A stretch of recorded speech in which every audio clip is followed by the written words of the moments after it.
Hi, Kumu Reeves. Can you hear me? Yay.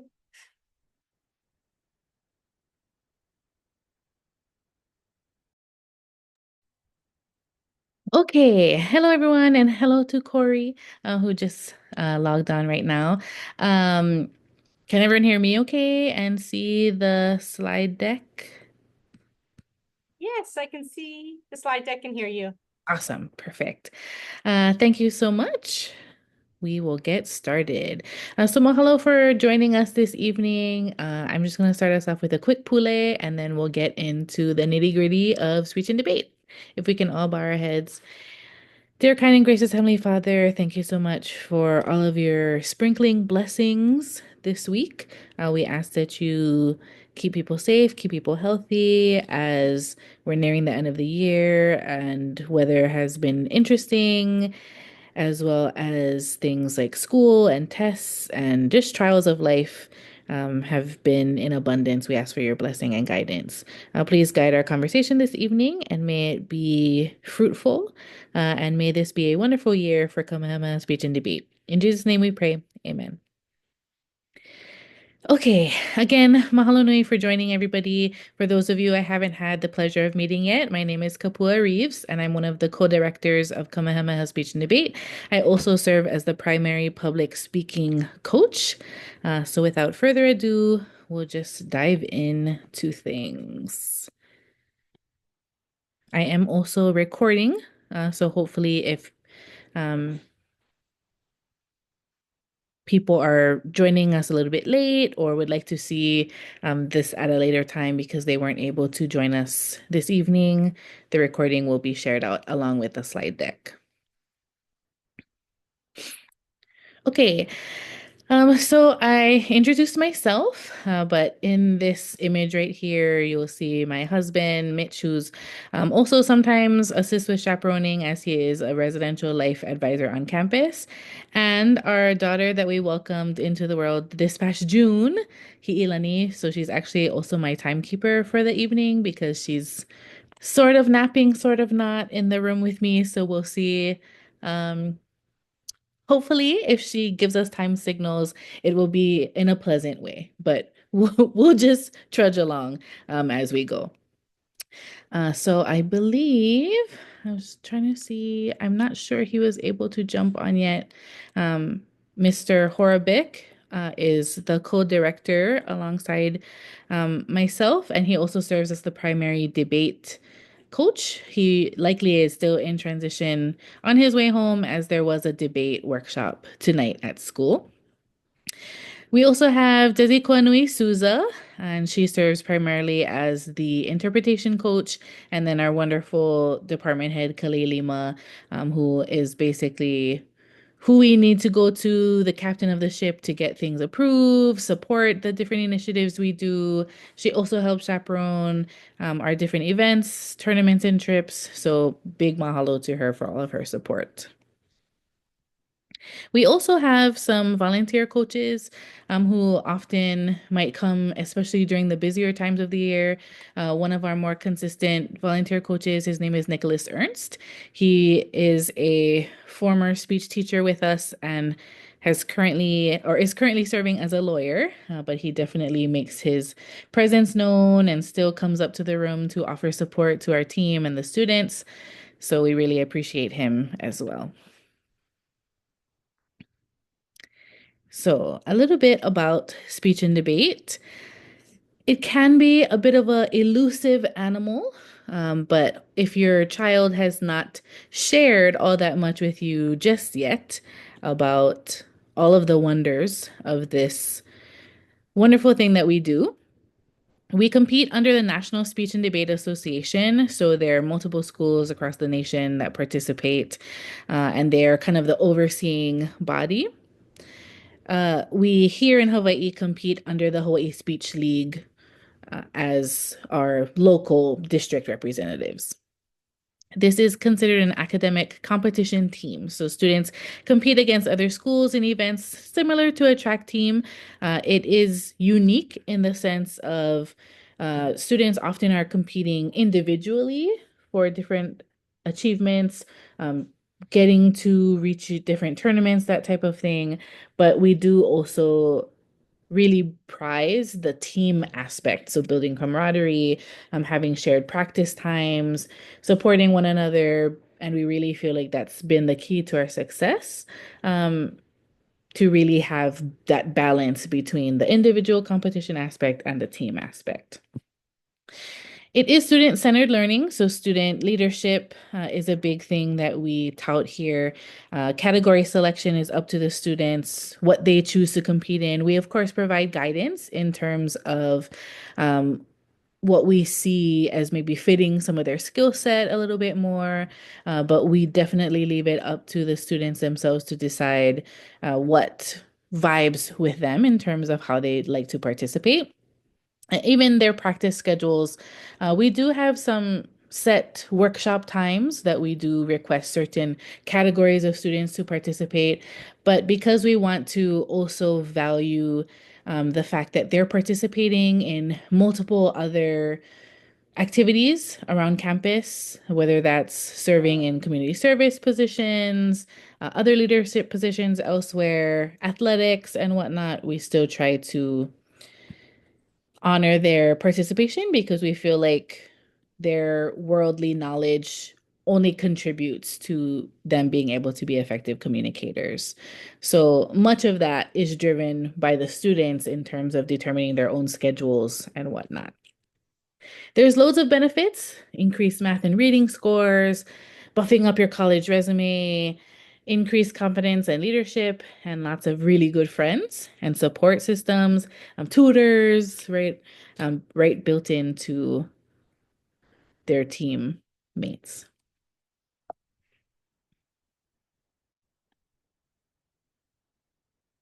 Okay.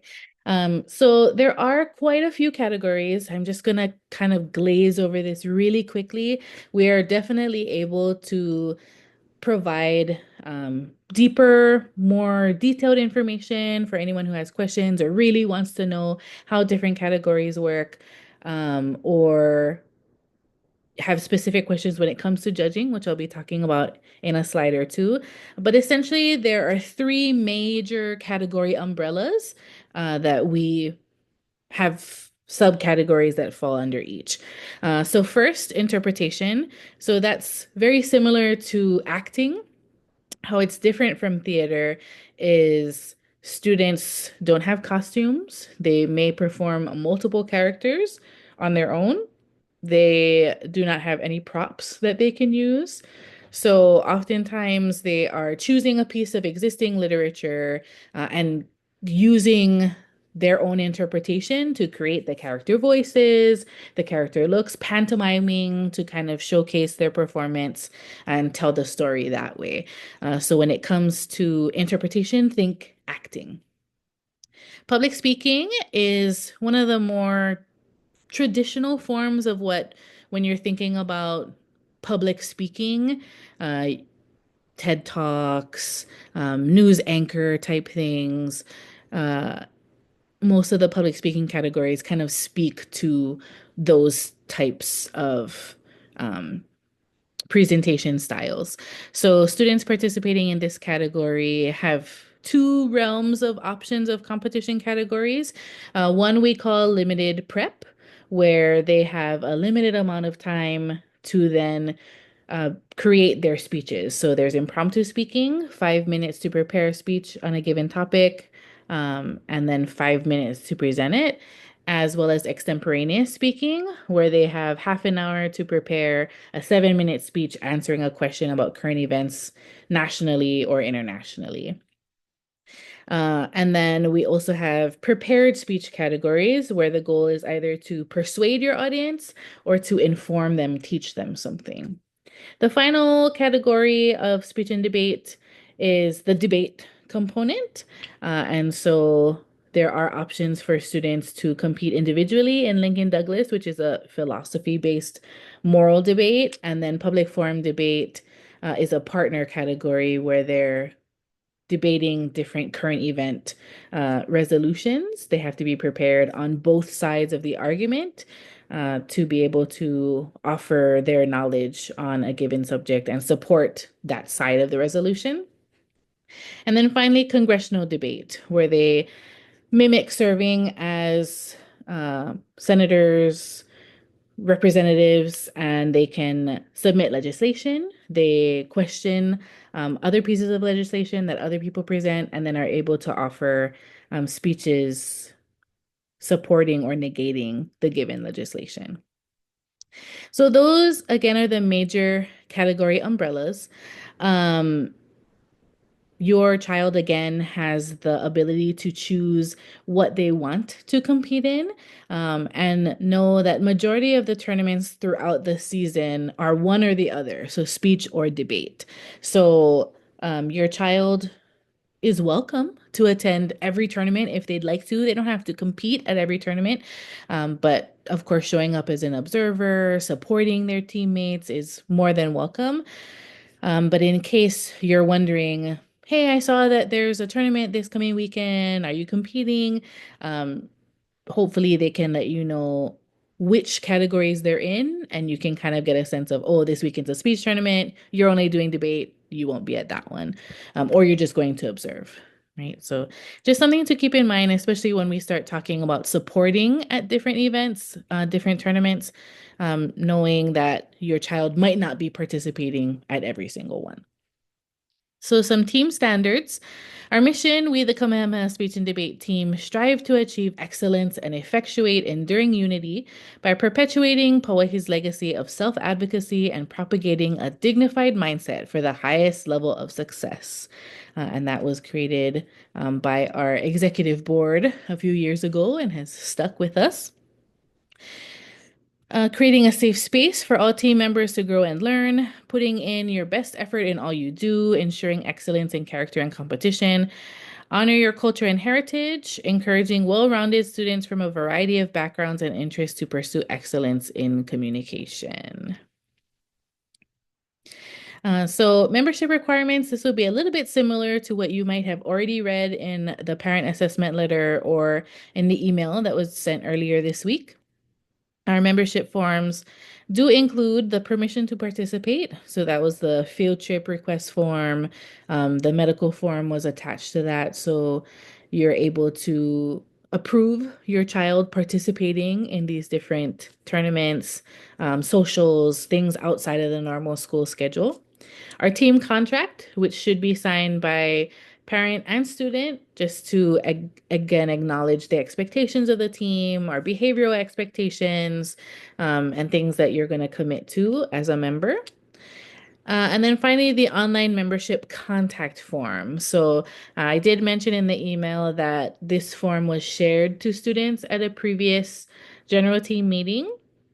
And so they were able to fill it out on their own so parents don't feel like you need to duplicate their participation, but we will be following up with the students if they have not yet been able to fill out the online form. Dues this year are $150 for the year. The breakdown again was provided in the parent assessment letter. A lot of it goes to team supplies, food things for practices, food for tournaments, because who doesn't love eating? Of course, you need fuel to fuel your brain so you can speak well, all that kind of stuff. Um, so a big portion does go to that, I will admit. Supporting supplies, buying scripts, debate briefs, so resources to support our competition efforts, and then some other more social items, again, to just make sure that we have that team camaraderie aspect as well. I know that the student executive board or e-board, what we refer to them as, has been discussing things such as new apparel for the team, possibly new polos with a new logo that they designed. People have talked about tracksuits or sweatshirts, sweatpants, different things. So, as the student leaders kind of finalize their plans, we will have a pre-sale option where families can opt into buying certain items of their choosing, and it'll be optional. And then we'll move forward in that way. Another requirement, practicing with a coach at least once a week, checking in, making sure that we're on the right track, especially when we're nearing tournaments. Attending a tournament each semester, whether that's as a competitor or observer, and then our fundraising requirements. So we have actively been working with um, Sama Sama Boba Truck so far. So they have been coming up to campus a few times already, sell their products during the school day, and then will give us a portion of that profit. We have worked with the Lemonade Squad in the past. Of course, if any of you have connections to any other vendors of that nature who would be able to come up to campus, vend, and then donate a portion of the proceeds back to the team, we're totally open to that. I know the e-board has been working on a possible Panda Express fundraiser as well as a CPK fundraiser.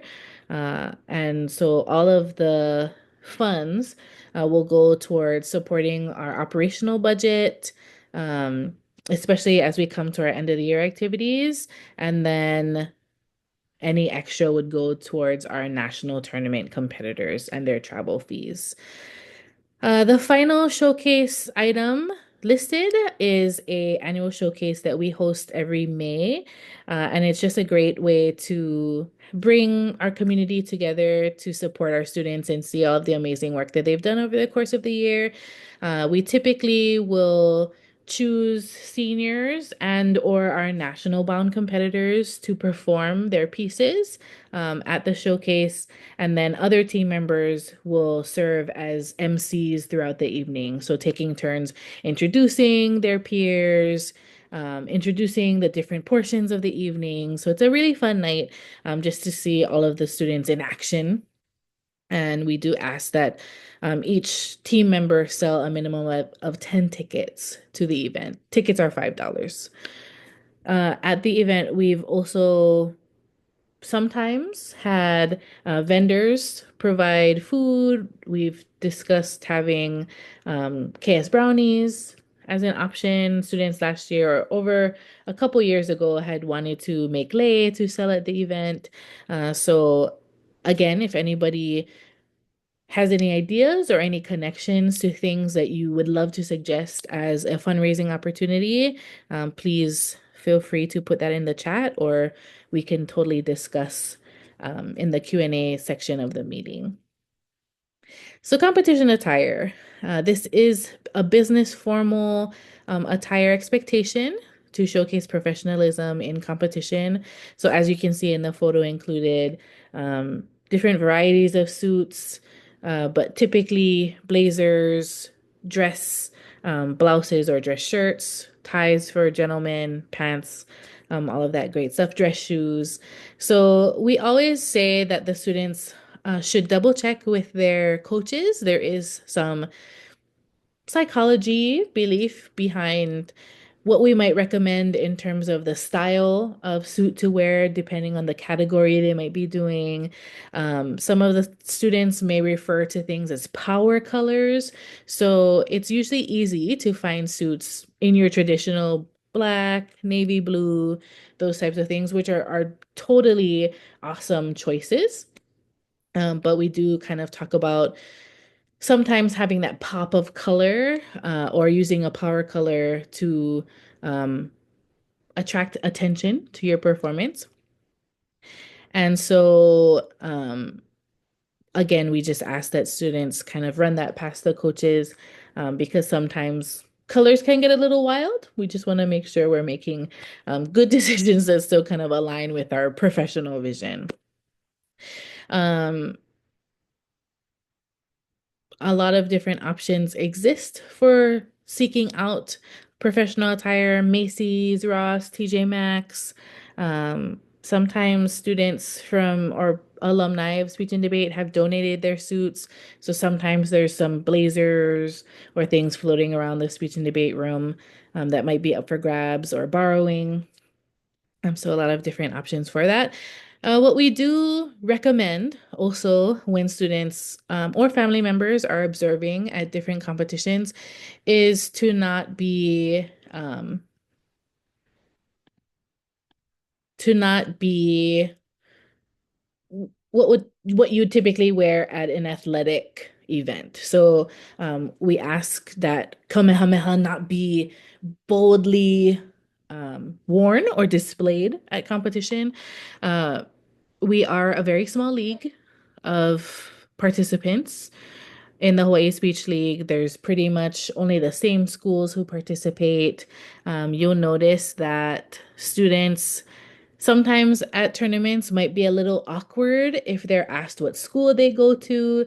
They have been coached normally to not share that information just because we want to minimize bias. So, of course, whether that's positive or negative, right? If you're watching somebody and you're like, oh, they go to Mililani, like, that's really awesome. I went to Mililani, right? We want to just try to minimize that. Um, but bias on both ends, right? It's the same idea if that particular student at a tournament was running amok and then might be judged by somebody who was like, maybe all of the Mililani students are like that. I'm going to take that into account in judging. And unfortunately, we just can't really remove those biases, right? So we really try to um, minimize as much as we can, keep things professional, and all of that. So we do ask that students, if they're going to observe, as well as Ohana, again, just not be loud and proud KS. It's a little bit different than if we were at an athletic event. So, I know that's a lot of information. Before I get into some of the other portions of the presentation in terms of how Ohana can support, do we have any questions that I can answer at this time? I did see that Celia put a great resource in the chat, so mahalo for that, Cece. If not, I will move right along. So, the first way you can support is judging at a tournament. Super, super important. Um, every tournament, we are required to provide a quota of judges based on how many students we have competing at the tournament. So we do ask normally that every competitor provide at least one judge per tournament. Part of that is just to keep things fair, give parents, of course, the opportunity to see students in action, see what speech and debate is about, and make sure that we have our quota met. We do have alumni and community members who also judge on our behalf, sometimes at tournaments. But the best way to kind of get an understanding of the speech and debate world is judging.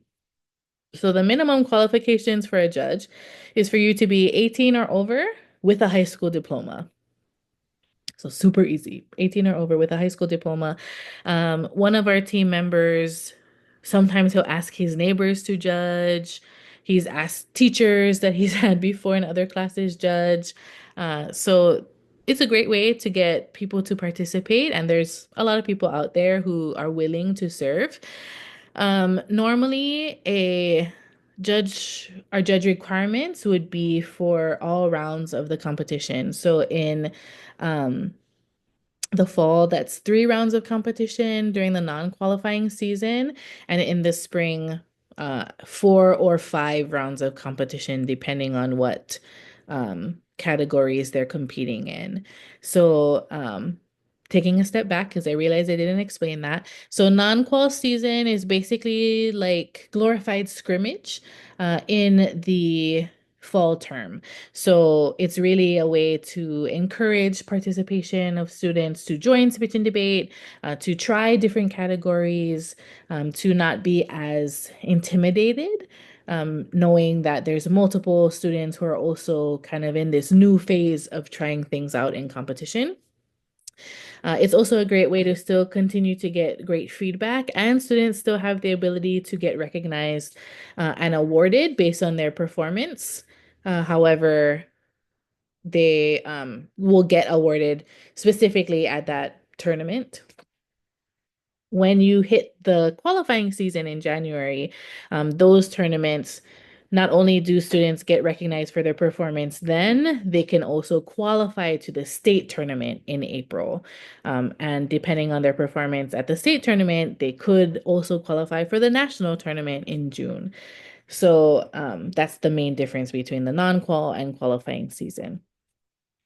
So back to the judging requirements.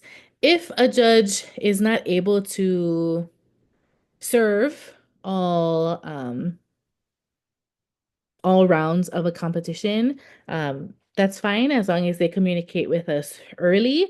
But again, the more rounds that can be provided, the better, just because we are required to have coverage for all the rounds of the competition.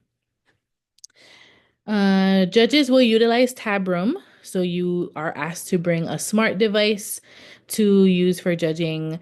That's how you'll be notified where to go for your rounds. Your ballots will be on there. And I know a lot of times people feel just intimidated, right? You're, um, holding a child's, I guess, status in your hands, but everybody can judge. And we always teach the students, like that's how you grow as a competitor. That's how you edit, make changes, um, and how you can really advance your skills by performing in front of different types of people, getting this quality feedback, and then reassessing if necessary, right? So don't feel like, oh no, I can't ever like give critique to students. Like we definitely coach them also on like how to best digest that criticism, and be discerning about what to do with that information. Tournaments can definitely only run with judge support. So again, we greatly appreciate when you can help or when you can recruit other judges. It's really, really helpful. And we do have resources that we can share if we want a little bit more information about, well, what are the specifics of the categories or what criteria should I be looking for to base my judgments on? Like we definitely have videos, sample ballots. We can talk story with you, provide training about it. So there's an abundance of opportunity to make sure that you can feel confident as a judge going into a tournament. But again, the more you participate, the more comfortable you'll feel and realize like, oh, I can do this. This is easy peasy. Okay. So another way you can support competitions is by providing meals. So we do have some families who often might not be able to provide a judge. The tournament might conflict with their work schedule or whatnot, so they opt to bring a meal instead. Normally, the team will provide water, snack supplies for the competition, and the students participating, Capri Sun, granola bars, that kind of stuff, sustenance for the day. But we do ask for support with providing the heartiness of the meals, normally breakfast and lunch. And part of that is just because many of the coaches have additional responsibilities during a tournament. And so it's just really helpful to have that extra support by those meals being dropped off or brought along on the bus in the morning, so that the students have those meals to rely on. So again, normally we do our best to try to have a couple families per meal, just so that the burden doesn't fall on just one family alone. We try to stay away from super oily or super messy foods just because we want to avoid spillage. And the oil or sometimes heavy dairy foods can affect vocal cords. But I can always share options of what has been popular for students in the past. But providing a meal for either breakfast or lunch is always super helpful. The debate tournaments that span 2 days sometimes will ask for dinner as well. When we hit March and April, as we're preparing for the state tournament, we also sometimes will ask our families to provide dinners, because we stay up at school for quite a while, sometimes practicing 9 o'clock, that type of thing. So just making sure that our coaches and students have some dinner in their system as they prep for the tournament. When it comes to practicing, sometimes it might seem like, is my kid really up there talking for hours on end? Like, is that necessary? So, I will say that there is a lot that goes into building a performance, whether it's for interpretation, public speaking, or debate. And a lot of it is a combination of needing to provide individualized attention, right? If we have 20 different team members, they're each doing at least one category, but we each have to work with them individually on building the skill sets that that individual needs to work on specifically, right? People might need to work on their eye contact, other people on their tone, other people on their diction. So that's one element. Another is many times they're at different phases of the building the performance process. They might be still in writing mode if they're in public speaking or debate. They might still be researching for their topics. So it's the multitude of preparing the student for competition with the content of the speech. And then when we get to like practicing delivery, that's like a whole nother animal. So sometimes we can spend half an hour, maybe working on like a paragraph of dialogue because we're really trying to be specific about that quirk in your voice that we're trying to showcase from that character or the emotion that you're trying to exude to motivate your audience, right? So it can take quite a bit, especially when it's divided amongst multiple competitors. So just know that when they're like, I have practice, I was talking for many hours, like yes, they were, and it was productive most of the time. So that's why, especially when we get to the states tournaments, those meals are very, very helpful. Um, Last year, we had two wonderful parent organizers. So, if you're interested in kind of helping be that point of contact to check in with parents, make sure that there's coverage at the different tournaments for the meals, make sure that we're not duplicating items, and just kind of helping to be the point of communication contact with the volunteers, that would be really awesome as well. So please let me know if you're interested in serving in that capacity. And finally, serving as hospitality for the state's debate tournament. So we do host that in April. And at every tournament, you'll notice if you judge that in the judges' lounge, there is food that's normally provided. So the league provides lunch for judges, sometimes light breakfast items. Coffee is a must always. And so we just do our best to try to provide hosts during that tournament to kind of change out food, refill water if necessary, help set up and clean up.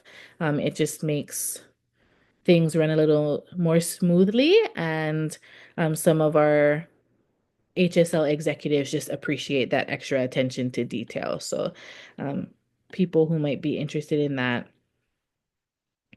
um, please let me know. And I am going to share the tournament dates um, at the end of the slides. So we're almost there. The final way to help support would be providing a tournament chaperone. So again, as I mentioned, sometimes so a tournament, besides the competition aspect, does include quite a bit of waiting. So a normal tournament day would look like students either arriving at the tournament site by 7 a.m. Or coming to school if we're collectively riding on the bus that day by around 6, then getting to the tournament by 7. We get there so early because we want the students to be able to kind of get in the zone, have some time to practice, warm up together as a team, get some food in their system with breakfast before they actually head off into the first rounds of competition. Competitions normally start at 8 a.m., and there will be at least 3 rounds of preliminary competition. So, usually, like every hour and a half or 2 hours if it's debate. So students will go and compete, then they'll come back, hang out, talk story, talk about what they saw out there, people they talked to, eat some food. and then do it a couple more times. So again, that in between time where they're kind of um, cruising in the student lounge area, it is really helpful to have a chaperone or two there. Um, because sometimes the coaches are being pulled in different directions. Sometimes, for example, Mr. Horbeck serves as the extemporaneous prep chair. So he's in the prep room. He can't really leave throughout until the tournament is over. He's monitoring student competitors.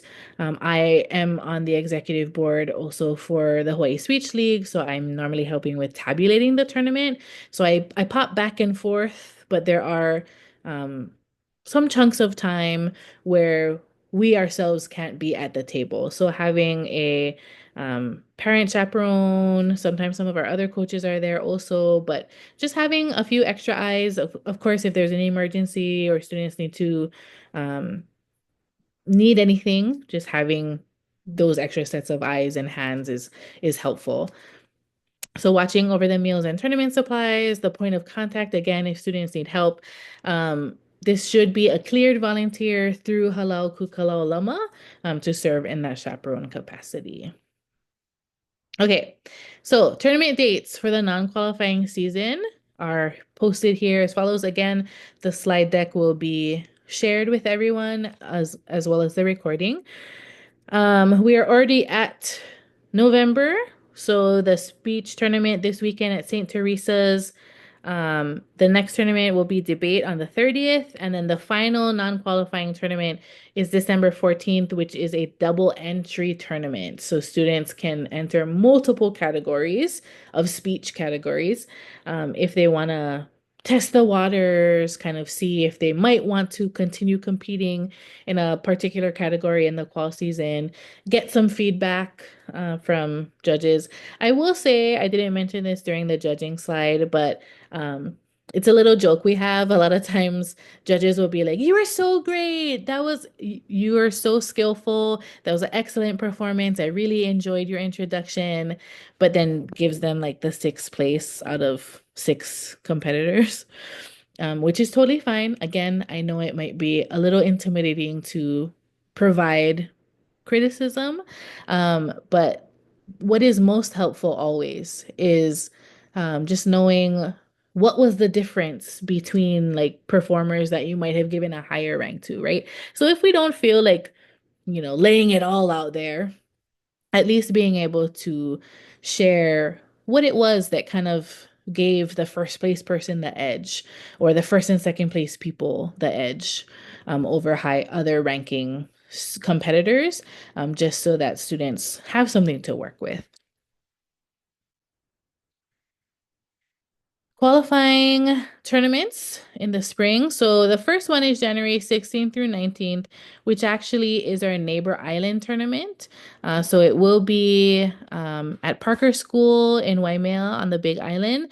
That tournament is by invitation only. So we often will base that on students' commitment to the team, how hard they've been working, how they've showcased themselves in competition in the non-qual season, and that's their first opportunity to qualify for the state tournament. February 1st, speech competition at Marinol. February 14th through 15th, debate at Iolani. So that's a 2-day one. And it's not an overnighter, but they'll go to Iolani. I think the tournament normally starts around like 3:30 or 4 o'clock on Friday. And then we'll go until relatively late that night, 9 o'clock-ish. And then they'll report back to ALNA by 7 a.m. the next day for another full day of competition. And that's just because when you're during debate, you need to have more rounds of competition so that you can hit other competitors from other teams and have a better reflection of um, how you're doing in terms of wins and losses in competition. Versus in the speech categories, you're ranked amongst other competitors. Congressional debate qualifier for nationals is February 22nd. However, I'm honestly not sure of our participation at that one. That is also Ho'olaule'a. So we'll see. Of course, if students want to participate, awesome. But I know that again, have very busy students who might be participating in things regarding Ho'olaule'a, so we'll see. March 1st will be the final speech qualifying tournament at Punahou, and then March 15th, debate at Iolani. And then we head into the state tournaments. Um, April 4th and 5th, debate states at Kamehameha, and then April 12th, speech states at Punahou. If any of you out there are parents to juniors, just letting you know that the speech tournament date is actually also the prom date for junior prom. And students have definitely been able to do both. So last year we had a huge amount of our students. Junior prom was also on the same date last year. So they competed and then they changed into their prom attire. Some of them left early and went to prom after their final rounds. Some of them stayed in their prom attire, stayed for the award ceremony, and then went to prom after that. And then finally, the national tournament is in Des Moines, Iowa for the second time. It was in Iowa last summer too, or this past summer. But it is the centennial, and Des Moines is basically the headquarters for the National Speech and Debate Association. So it'll probably be a very festive national tournament from June 12th through the 21st. So this is the QR code to access the Google form to volunteer for either serving as a chaperone or providing a meal for tournaments um, in the future. So feel free to access it now. And again, this will be shared out to everyone as well.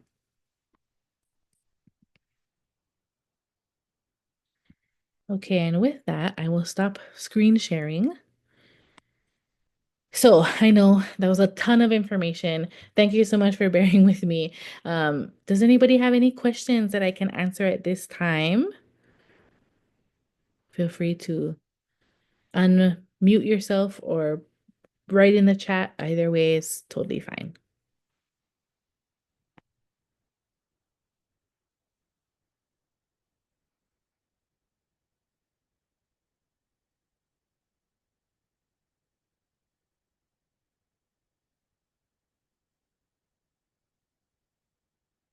No? Um,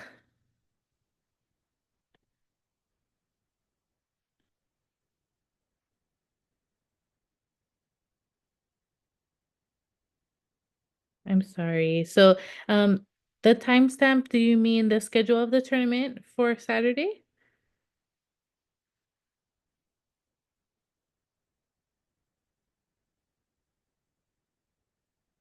So the tournament on Saturday will start again at the first round start at 8. Again, we usually ask for all team members to be at the facility by 7 a.m. That's just to make sure that everybody is there on time. We're not chasing down any people or needing to alert the tournament staff that we're needing to drop anybody. We typically will then have the students do a team warm-ups. They do a pule.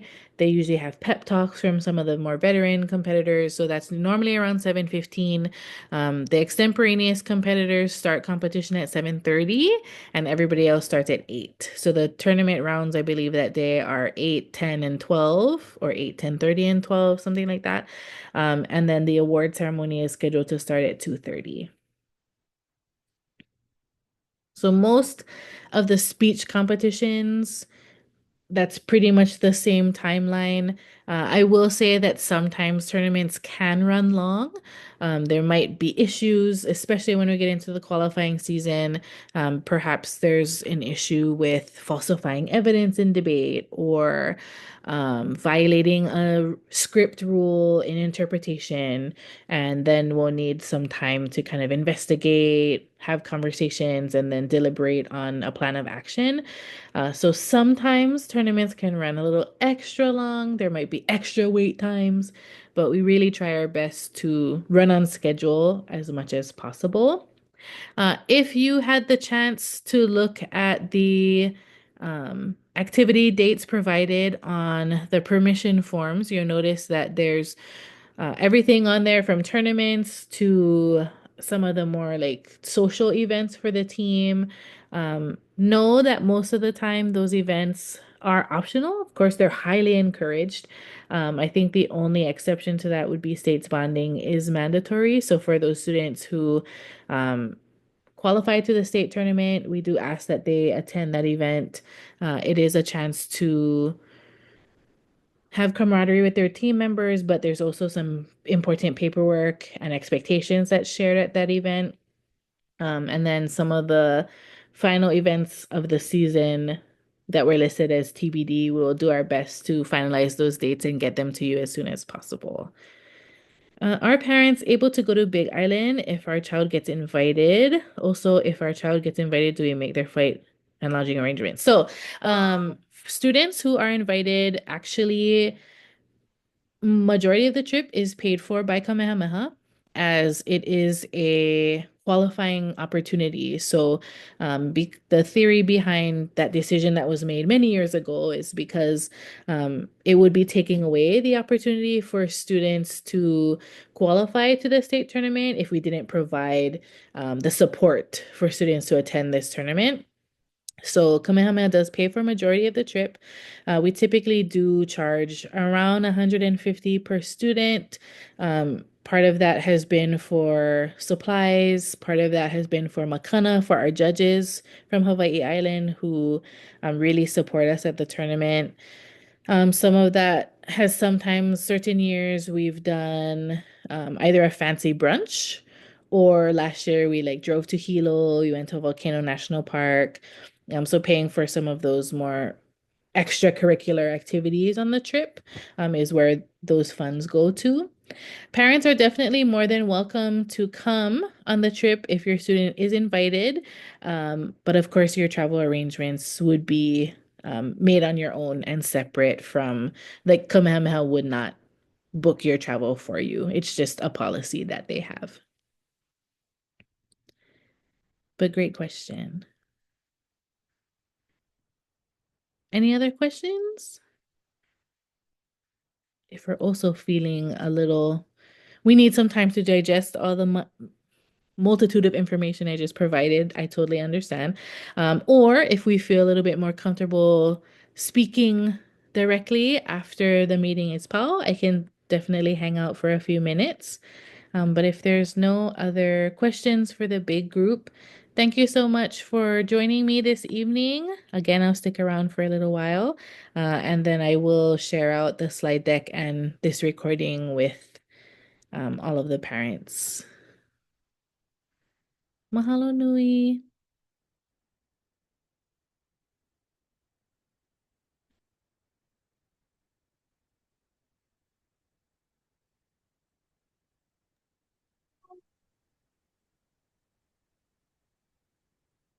Mahalo.